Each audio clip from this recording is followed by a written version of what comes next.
Workplace anime is anime all about life at work. Workplace anime is about the typical goings-on of adults in their daily lives.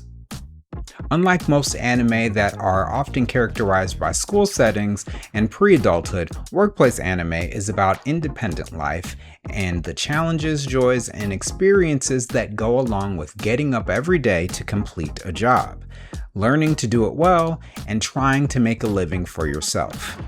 Now, above the ethic of finding yourself through work and producing a cathartic display of daily adult life, the getting up, the routine, the forming bonds, the overcoming obstacles, the late nights, and the studying, the finding your best path, there is no other common feature in the workplace anime.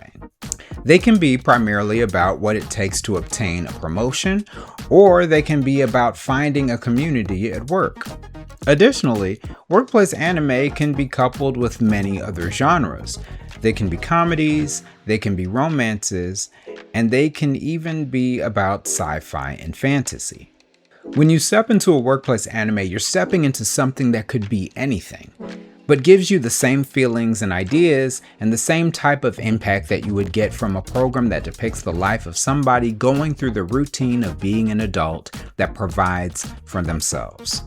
The reason that workplace anime could be so many different things and fit so neatly within so many other genres of programming is because workplace anime, as much as it is a genre of anime itself, is also a very simple framework to follow. Despite how many workplace anime are actually marketed as workplace anime, there are so many other anime that could qualify as a workplace anime based upon how well they fit within this framework. Workplace anime feature characters often changing careers or lifestyles. Then that character is forced into an environment or chooses to go into an environment where they are required to learn a skill or complete a task routinely, like a job or profession. The character learns important skills throughout the narrative that teaches them how to become more effective and efficient in their role, and they interact with coworkers, neighbors, and stakeholders that give them clues about how they can achieve in this new environment, either through becoming allies or advocates for the protagonist, or by becoming meaningful obstacles for the protagonist. And as that protagonist interacts with this environment, they begin to take on a sense of ownership of their work, or perhaps they obtain a goal that they wanted to reach through interacting with that environment and participating in the routine. This is why when you apply this framework, you'll find that many anime that you didn't think were workplace anime were actually workplace anime. Let's take some familiar anime that we've possibly come across, or some genres that we've come across in the series to use as an example. Bartender Glass of God is a gourmet anime, but it is also functionally a workplace anime. We've also covered the slice of life genre of anime. And Is the Order a Rabbit is also a workplace anime, in addition to being a slice of life. Magical girl anime can also be workplace anime, like Magi Lumiere, Magical Girls Inc. Other workplace anime that you can enjoy may include Space Brothers, Golden Boy, Great Teacher Onizuka, Wataku Nikoi wa Muzikashi, Love is Hard for Otaku, Agretsuko, Apothecary Diaries, Salary Men's Club, Ace Attorney,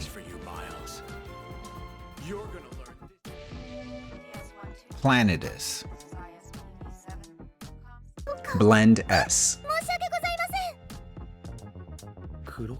Workplace anime don't really have any consistent or obvious metaphors or themes that they try to communicate to their audience. While other genres of anime function as the vehicle for the storytelling and provide parameters and symbols that the audience will experience in that program, workplace anime functions far more as a framework than an explicit genre in that way.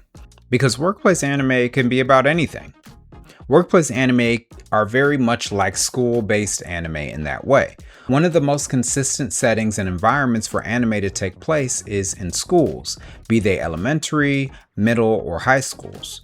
Sometimes this indicates that you're going to be watching a slice of life, but many other genres of anime, including fantasy-related anime and sci-fi-related anime, have their home base in a school. There are some specific tropes and metaphors that school-based anime present to the audience, but like workplace anime, it's usually just a framework, and the school experience itself is the context to which the real story is going to be told.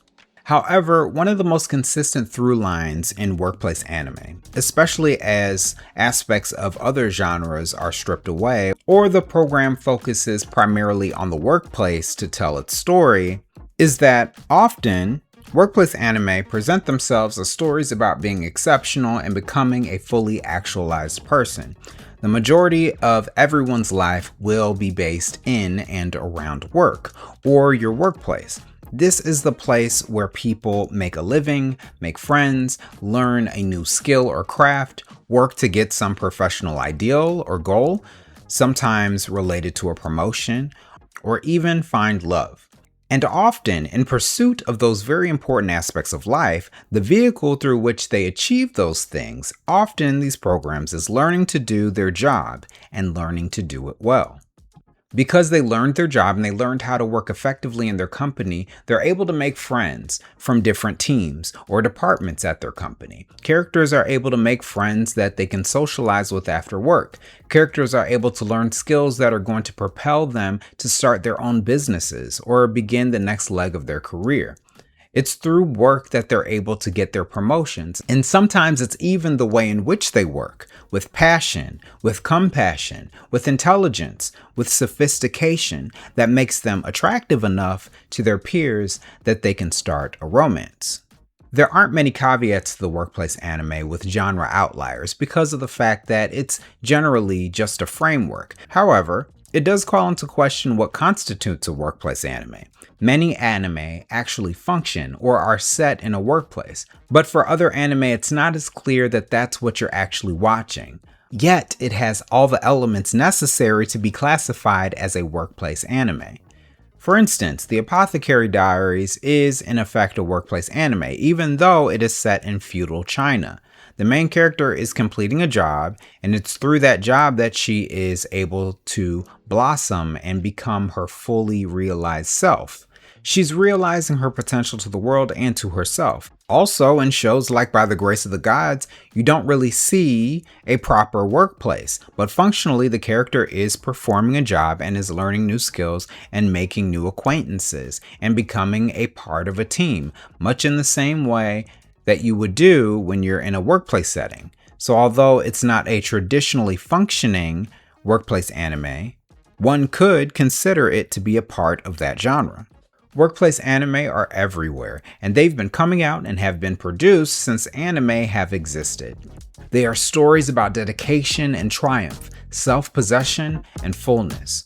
And because they use the framework of the workplace to tell the story, they help the audience see through the eyes of the main character what it means to live fully in a life that requires routine and stability. And despite how mundane a setting like the workplace may appear, workplace anime are full of tremendous stories that keep you asking for more.